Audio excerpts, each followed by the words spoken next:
सोचिए, एक ऐसा रहनुमा जो खामोश रहता है, जो तकरीरों में कम और फैसलों में ज्यादा नजर आता है। सिर्फ 4 महीनों में ऐसा क्या हुआ कि यूरोप से एशिया तक नाम नहीं बल्कि सोच बदलने लगी। प्रिंस रहीम अल हुसैनी, न खबरों में शोर न ताकत का मुजाहिरा, मगर ऐसे फैसले जो आने वाले 10 बरसों का रुख मोड़ सकते हैं।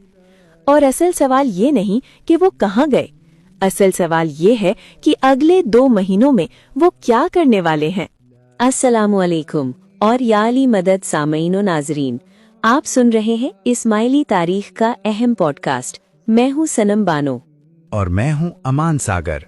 आज हम बात करेंगे एक ऐसी शख्सियत पर जिनका नाम दुनिया के मुख्तलिफ खितों में एहतराम से लिया जाता है, प्रिंस रहीम अल हुसैनी, जो आज निज़ारी इस्माइली मुसलमानों के 50वें इमाम हैं।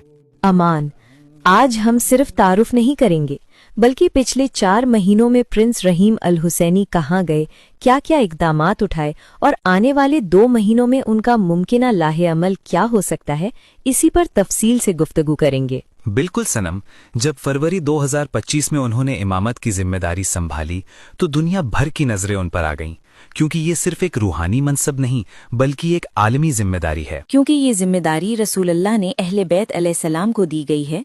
इस्माइली इमाम असल अहले बैत हैं।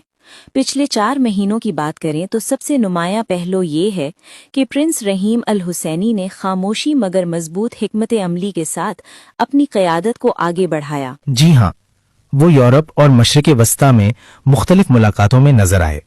इन मुलाकातों में सिर्फ मजहबी गुफ्तगू नहीं थी बल्कि तालीम, सेहत, गुर्बत के खात्मे और आलमी अमन जैसे मौज़ूआत पर बात हुई। अमान सागर खास तौर पर आगा खान डेवलपमेंट नेटवर्क, जिसे हम AKDN कहते हैं, इसके मंसूबों की निगरानी इनकी अव्वलीन तरजीह रही।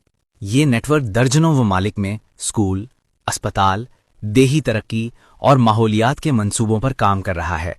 और पिछले चंद महीनों में प्रिंस रहीम ने इन तमाम प्रोग्राम्स की असर-ए-नौ सिमत मुतय्यन की। सोशल मीडिया रिपोर्ट्स के मुताबिक उन्होंने अमन और मफाहमत के पैगामात भी भिजवाए, खास तौर पर बरसगीर के तनाजुर में, जहां पाकिस्तान और भारत के दरमियान अमन की बात की गई। ये बात बहुत अहम है कि एक रूहानी रहनुमा सिर्फ अपनी कम्युनिटी तक महदूद नहीं रहता बल्कि पूरी इंसानियत के लिए सोचता है। पिछले 4 महीनों में उनकी शख्सियत का एक और पहलू सामने आया और वो है नौजवानों से राब्ता। बिल्कुल, उन्होंने नौजवानों को तालीम, स्किल्स और जदीद दुनिया के तकाज़ों से हम आहंग होने का पैगाम दिया। ये पैगाम खास तौर पर अफ्रीका और जनूबी एशिया के नौजवानों के लिए था। अब बात करते हैं अगले 2 महीनों की, यानी जनवरी और फरवरी 2026 की। अगर मौजूदा रुझानात देखे जाएं तो इम्कान है कि प्रिंस रहीम अल हुसैनी यूरोप और अफ्रीका के मजीद दौरे करेंगे। इन दौरों का मकसद सिर्फ मुलाकातें नहीं होंगी बल्कि तालीम और सेहत के नए मंसूबों का आगाज भी हो सकता है।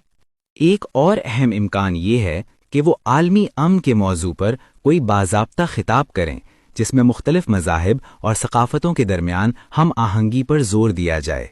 ये भी मुमकिन है कि आगा खान डेवलपमेंट नेटवर्क के